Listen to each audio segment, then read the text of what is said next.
رمضان تجلى وابتسم طوبى للعبد إذا تنما. Consequences of leaving fasts. Is it just like leaving Salah? Will it lead to Kufr? Now this is quite important. As Muslims, we follow a particular aqeedah. And why is that? Because our Prophet told us, alayhi salatu wasalam, that my nation will be divided into 73 sects. All of them are in hell except one. So they said, which one is it, O Prophet of Allah? The Prophet said, whoever follows my footsteps and the footsteps of the companions.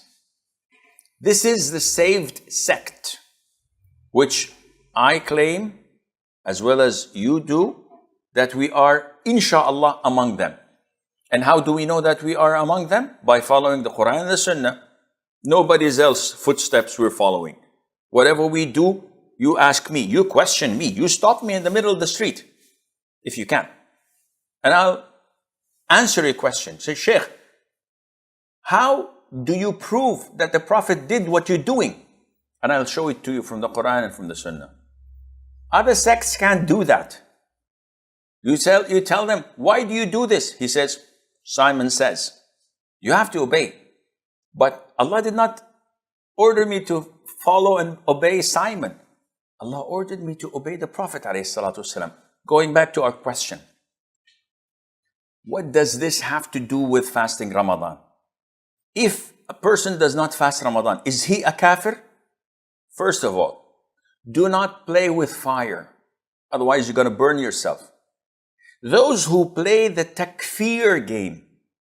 So, look at me. I'm wearing this Saudi thobe and this red shemagh, we call it. I look like a sheikh. If I keep on looking at people and classifying them, this guy's clothes are below his ankle, he's a kafir. This guy fornicates with women, he's a kafir. This guy consumes intoxicants, it's a major sin, he's in hell, he's a kafir. This is the treats of the Khawarij. Allah did not send me as a judge. I'm going to be questioned about my own actions and beliefs, not about others. So why would I engage in giving takfir to people? Not that it is not part of Islam. It is part of Islam, but not to every Tom, Dick, and Harry. This is something that is given and appointed to scholars of Islam. After fulfilling the conditions, this individual, he's a kafir. Did you make sure that the conditions are fulfilled? Did you interview him? Did you interrogate him? Are you sure that there are no obstacles available in him that prevents us from labeling him as kafir? No, I didn't, but he did so and so, he's a kafir. You're wrong. The Prophet says, whoever says to his brother, ya kafir, one of them is going to pick it up. Either he is truly a kafir, it's going to stick to him. If he's not, it's going to deflect and come back at me. And I'll be described as a kafir, and this is a serious offense. So coming back to our question, the person who does not fast Ramadan, is he a kafir? Ahlus Sunnati wal Jama'ah, and this is very important. And this was mentioned in Al-Aqidati Tahawiyyah, which is a big book that speaks about our Aqidah. And it says, At-Tahawi says, and we do not label anyone as a kafir for doing something unless he makes it halal. We do not make or label anyone kafir due to a sin he committed, unless we say that he says or believes that it is halal. Now, this statement also has been explained by many scholars before. In a nutshell, I'm not going to take you into details, because as they say, the devil is in the details. The devil does not have the guts to come and discuss these things with us because it gets us closer to Allah. So it's just a metaphor. Now, Ahlul Sunnati wal Jama'ah believe that no sin takes you out of the fold of Islam unless it is shirk or kufr or salat. Oh, Sheikh, why are you excluding salat? I did not exclude salat. It's the Prophet ﷺ who stated that between man and shirk or kufr is abandoning salat. Whoever abandons salat is a kafir. He has committed kufr. This is the Prophet's hadith. It's authentic. I'm not going to go there because our series are about fasting.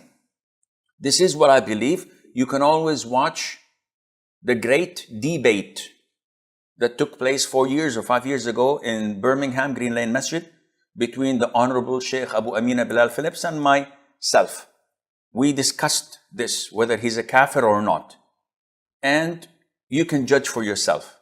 Beautiful debate, beautiful manners of my great beloved brother Abu Amina, and it was enjoyable. The weather was fine. Check it out. So, I'm not going to talk about salat. I'm going to talk about everything else. If I consume intoxicants, is it halal or haram? No, I know it's haram. But I like partying. I like to drink booze. I'm sinful. I'm committing a major sin. I'm still Muslim. Okay, what about the pillars of Islam? If I don't give zakat money, am I a kafir or not? What is my intention? Is my intention that zakat is not mandatory? No, I agree, it's a pillar of Islam. But I'm stingy. I don't feel like giving zakat. I'm committing one of the most heinous and major sins in Islam, but I'm still a Muslim. Do I go further? I think you got my point. What about fasting, Sheikh? My cousin doesn't fast a single day in Ramadan. Come, why don't you fast Ramadan? Isn't it a pillar of Islam? I said, yes, I acknowledge. But I'm lazy. I don't want to fast. You are committing a major and serious sin that will probably throw you in hell for 100 years. I don't know how long. It's all in Allah's hand. Maybe Allah Azza wa Jal doesn't punish you. But you're not a kafir. You're still a Muslim, but in great danger. So, to answer the question, consequences of leaving fast, is it just like leaving Salah? Will it lead to kufr? The answer is no, it would not lead to kufr until you believe. And I'll give you another example of the person who likes to drink booze. So, he drinks booze. It is pre-recorded. It's not Ramadan. So this is pre-recorded. Don't think this is not live. I'm not with you in Ramadan. This time you're watching this, I'm in home, Jeddah, fasting with my kids. So someone who drinks booze and he acknowledges that it is haram and it's a major sin. Is he a kafir? No, he's a Muslim. Allah Azza wa Jal may punish him and may forgive him. No one has control over it except Allah Azza wa Jal. A person who never put a single drop of intoxicants in his mouth, but he believes that wine is not haram. He is a full-fledged kafir because of his belief, not because of his action. He did not drink a drop in his life, but because he believes that it is not haram, though Allah has mentioned this in black and white. And we show him the evidences from the Quran and from the Sunnah. We fulfill the conditions upon him and we know that he has no obstacles. In this case, the guy has become an apostate. So this is a very important and big difference between the two. When a person makes a sin, believing in it, and when a person believes that the sin is not sinful and he refuses to acknowledge it, and Allah Azza wa Jal knows best. Yet, this leads us to a 1 million Kuwaiti dinar question. Dollars is underrated. Kuwaiti dinar is high. So a person who does not pray, should he fast? You are not the judge. What do you mean? Akhi, don't judge people and say, listen, you don't pray. You're a kafir, hence you should not fast. What would he do? He said, Wallah, if I'm a kafir and I'm already in hell, might as well leave fasting. No, this is not your role. Your role is a da'i. Your role is to make people love goodness and abstain and refrain from evil and bad things. So if a person doesn't pray, yet he fasts, he might fast because of his belief in Allah. He might fast because of the society and those around him, as a culture. It's not your business. Bank on it and utilize it. Use these positive feelings in him and ask him to start to pray, at least Taraweeh. You invite him to pray a fard prayer in the masjid once every blue moon. At least tell him that Allah's forgiveness is there, and if he succeeds in maintaining prayer, that Allah Azza wa Jal would love him more and more.